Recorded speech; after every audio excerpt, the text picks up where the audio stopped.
Syik sekali, bulan depan setelah ujian akhir semester, aku diajak mengunjungi nenek di Jawa Tengah.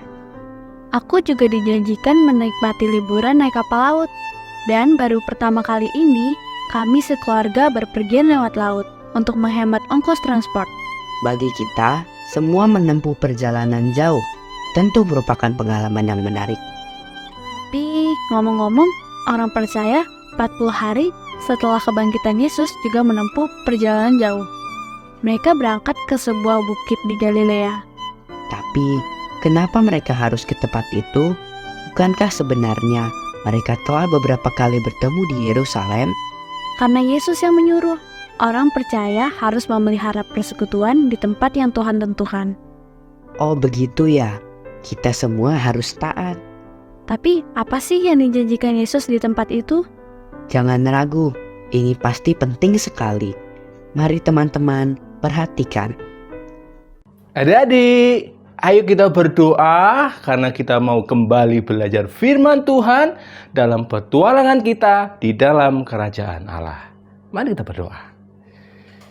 Kami bersyukur dan kami mohon berkat Tuhan agar kami boleh belajar akan firman Tuhan, agar firman-Mu boleh mengubahkan kehidupan kami. Terima kasih Bapa di surga, dalam nama Tuhan Yesus kami berdoa. Amin. Adik-adik, setelah Tuhan Yesus bangkit dari kematian, Tuhan Yesus tidak langsung naik ke surga, tetapi Tuhan Yesus ada di dalam dunia ini. Hanya Tuhan Yesus sudah mempunyai tubuh kebangkitan, tubuh kemuliaan. Seperti apa ya tubuh kebangkitan atau tubuh kemuliaan itu? Kita tidak pernah tahu adik-adik, karena Alkitab tidak menjelaskannya. Tetapi mengapa kok Tuhan Yesus masih ada di tengah dunia ini? Karena Tuhan Yesus ingin menyiapkan murid-muridnya untuk sebuah tugas yang besar. Seperti yang Tuhan Yesus perintahkan kepada murid-muridnya agar mereka pergi ke sebuah bukit di daerah Galilea. Untuk apa? Supaya Tuhan Yesus bertemu dengan murid-muridnya ke sana. Dan akhirnya murid-murid itu memang berkumpul di sebuah bukit yang Tuhan Yesus maksudkan.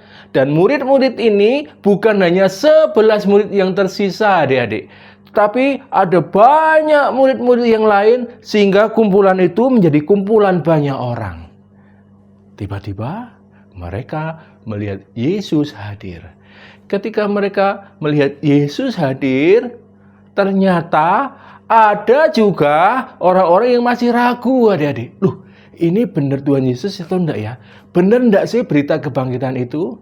Kalau saja mereka percaya kepada kebangkitan Kristus, itu berarti mereka harus percaya bahwa anugerah Tuhan telah menang terhadap dosa dan terhadap pelanggaran manusia.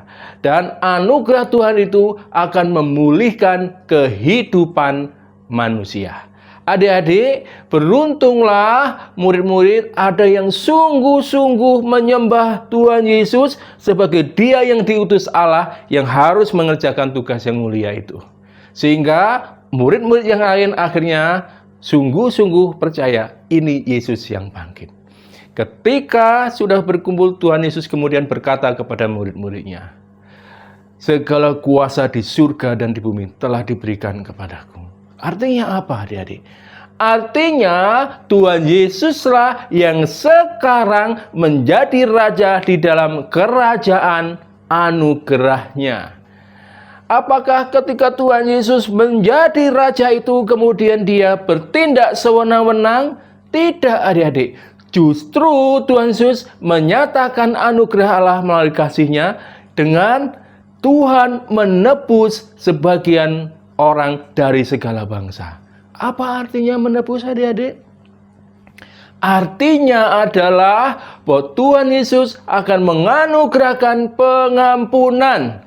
Dan Tuhan Yesus akan menuntun orang-orang itu untuk kembali kepada Tuhan. Wah, kalau begitu Pak, berarti yang mendapatkan anugerah Tuhan cuma murid-murid yang hadir pada waktu itu. Kan perintah itu hanya diberikan kepada mereka.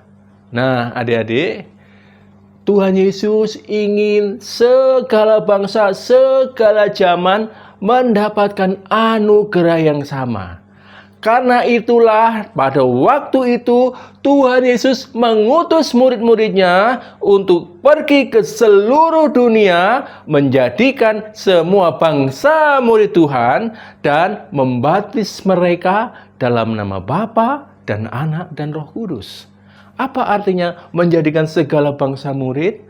Artinya adalah menolong semua orang dari segala bangsa untuk mengenal Yesus Kristus sebagai Tuhan dan Juru Selamat. Bukan hanya sampai di situ, tetapi juga menolong mereka untuk mengenal kebenaran firman Tuhan agar hidup mereka menjadi hidup yang meneladani Tuhan Yesus terus-menerus.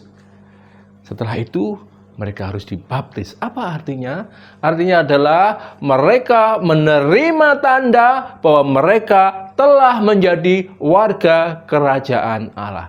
Inilah sebuah tugas agung yang Tuhan Yesus percayakan kepada murid-murid itu untuk diteruskan kepada murid-murid berikutnya, sampai kepada kita, adik-adik. Sehingga tugas pemberitaan Injil menjadikan semua bangsa murid Tuhan, membaptis mereka dalam nama Bapa dan Anak dan Roh Kudus itu adalah tugas kita. Nah, adik-adik, apakah ini merupakan sebuah tugas yang mudah? Tentu saja tidak, adik-adik. Untuk itulah Tuhan Yesus menolong kita dengan menganugerahkan Roh Kudus agar setiap pemberitaan firman Tuhan yang kita beritakan benar-benar mempunyai kuasa untuk mempertobatkan orang. Pertanyaannya adalah, kalau begitu Pak, berarti ketika kita memberitakan Injil, semua orang akan percaya kepada Tuhan? Tidak, adik-adik. Akan ada banyak orang yang tetap mengeraskan hati mereka. Justru itulah yang Tuhan Yesus berikan, kuasa itu yang Tuhan Yesus berikan melalui Roh Kudus. Supaya kita tidak menjadi tawar hati, namun kita tetap setia memberitakan Injil. Karena pemberitaan Injil itu harus terus dikerjakan sampai kepada kesudahan zaman. Bukankah ini sebuah tugas yang agung, adik-adik, yang harus kita kerjakan? Untuk memberitakan Injil, untuk membawa segala bangsa untuk menjadi murid Tuhan dan menjadikan mereka warga kerajaan Allah.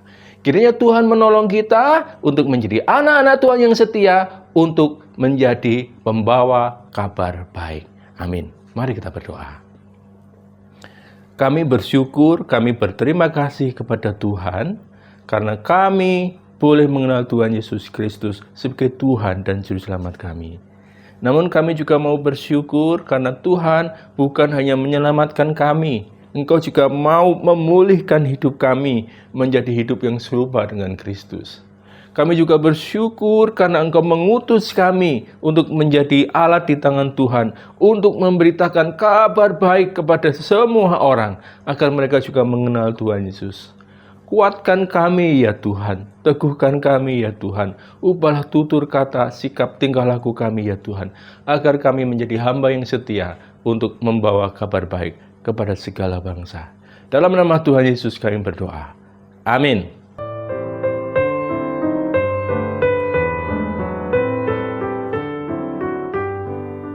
Luar biasa, Yesus menampakkan diri untuk terakhir kalinya kepada lebih dari 500 orang. Di antara mereka, ada yang masih ragu-ragu, tetapi Yesus sabar dan tidak menolak mereka. Yesus datang mendekat dan memberikan bukti yang kuat tentang kebangkitannya. Setelah itu, Yesus menyerahkan hak dan kuasa untuk melaksanakan amanat agung kerajaannya dengan mengutus mereka sebagai duta besarnya. Jadi, apakah ini berarti bahwa semua orang akan percaya? Mari kita perhatikan baik-baik. Keselamatan memang terbuka bagi semua orang, tetapi ada banyak orang yang mengeraskan hatinya. Jadi, apa jaminan buat saksi Kristus? Kita akan disertai dengan kuasa dari sorga. Karena itu, mari berpegang terus kepada firman-Nya yang diberitakan.